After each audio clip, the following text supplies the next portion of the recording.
Hi guys, so I am at one of my favorite beaches right now. It's a place in Malibu called Staircase, and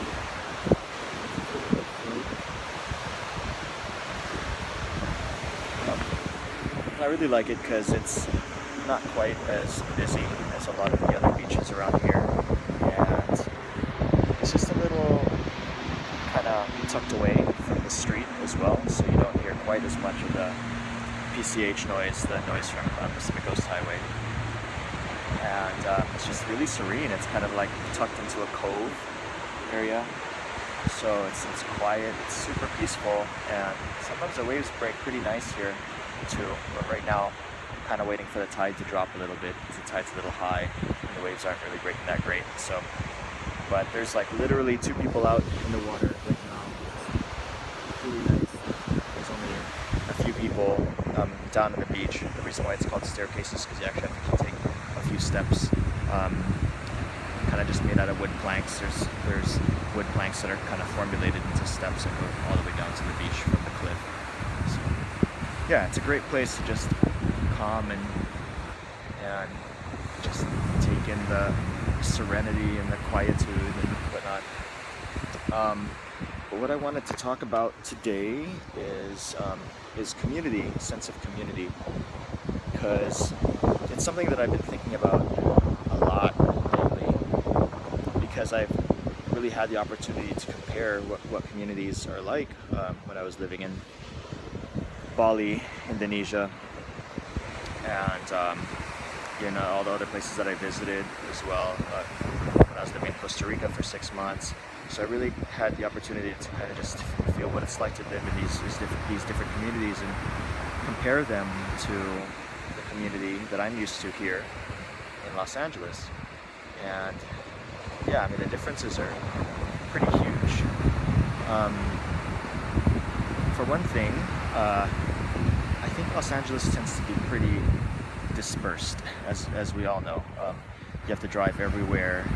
It's urban sprawl, and it can take 45 minutes drive to see your friend, even if you're driving just like a few miles. If you do it at the wrong time, you could end up driving for 45 minutes. And the kind of weird cultural repercussion of that is that you end up having to make appointments to see your friends.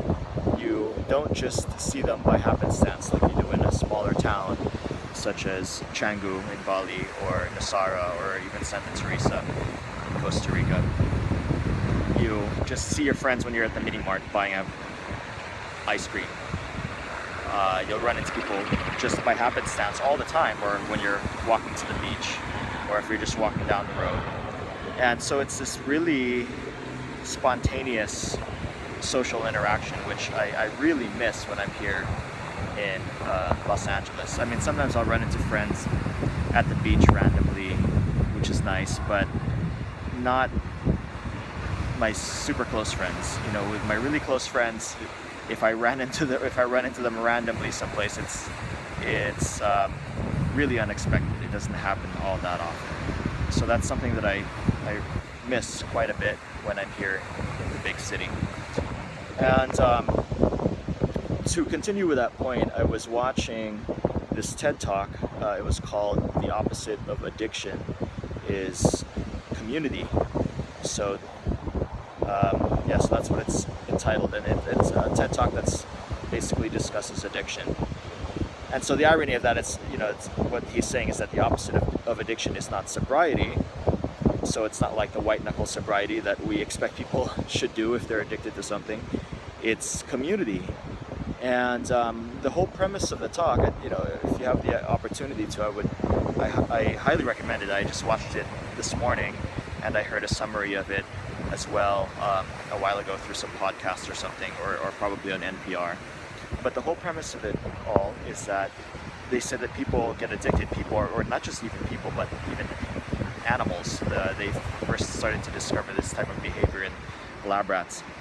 But people tend to develop addictions when they don't have enough community, when they don't have a sense of connection and community, which is really kind of a big mind blower, because I've always thought, and I'm sure many people thought or think, that addiction is some sort of biological problem, and maybe there is that component to it as well. But the shocking part about all the evidence, and he provides tons and tons of evidence, is that even if you are biologically predisposed or whatever, if you have a sense of community, it tends to be a really rather reliable cure for needing to rely on a substance to make you feel well. So it's really interesting. And when I look at the 12-step programs such as AA, Alcoholics Anonymous, or Al-Anon, that's basically what it provides. And for so long, people had no clue why AA or Al-Anon works, and I think a lot of people still don't know why AA or Al-Anon works. But it's clear that what it provides is a sense of community. People, that's why when you're in program, they always tell you, keep coming back, because if you don't keep coming back, you lose that sense of community, and a lot of people tend to relapse. So it provides a sense of community. It provides a place where people can go see the same friends over and over again. Eventually, people from program start doing things outside of program together. You start going to dances together. You start going on trips together, and you basically build a group of friends that you can reliably see every single week at this time. Or if you go to program several times a week, then you'll see them, the same group of folks several times a week. And I believe that in the big city, that's very difficult to come by, unless you make a really concerted effort to do so. But if you're clueless as to why you're feeling isolated or alone, then you may not even have the awareness to create these sorts of interactions for yourself, these places where you can continue to go to see your friends over and over again.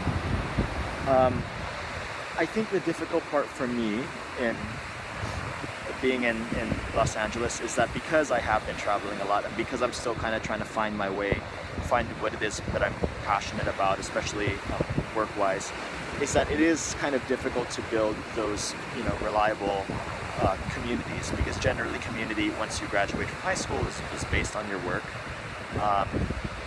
And you know what, I'm still in the process of discovery in terms of what it is I really want to do professionally, and that is what it is. I accept the fact that I'm in that process. I enjoy the exploration, but one kind of downside of that is that I don't have this regular place that I go to on a day-to-day where I see my coworkers, I see the same people, I have a sense of bonding with those people. So I'm definitely trying to search for that. When I was in places like Costa Rica or in Bali, because it is a small town, the whole town essentially becomes your community, and especially when I was staying in hostels, the whole hostel becomes your community. So I didn't need to go punch a card, go to work or whatever to have that group of reliable folks that I get to see. So,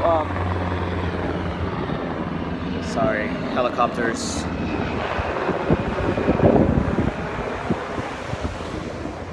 So I guess the point of this talk